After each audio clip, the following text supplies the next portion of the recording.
John Wayne Gacy was an American serial killer who committed his crimes during the 1970s in Illinois. He became known as the Killer Clown because he sometimes performed at community events and children's parties dressed as a clown character called Pogo the Clown. Behind this public image, he was responsible for one of the most notorious serial murder cases in U.S. history. Gacy was born in 1942 in Chicago, Illinois, and worked in various jobs, including running a contracting business while also being involved in local politics and community activities. He presented himself as a respected member of society, which helped him avoid suspicion for years.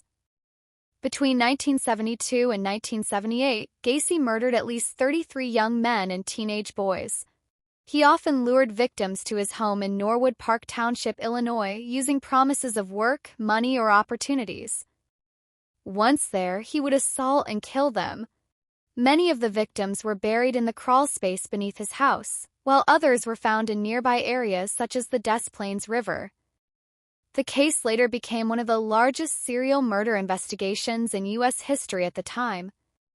The investigation began to focus on Gacy in 1978 after the disappearance of a teenager named Robert Piest. Police became suspicious after inconsistencies in Gacy's statements and witness accounts.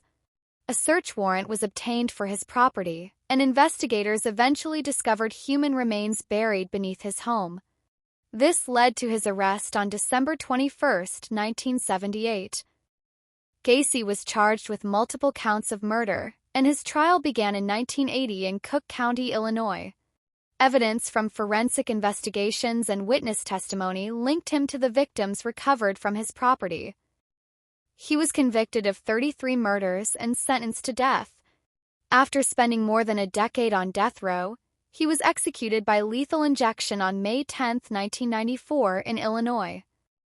The Gacy case remains one of the most studied criminal cases in American history, largely due to the contrast between his public image and his crimes, and it had a lasting impact on criminal investigations and profiling techniques.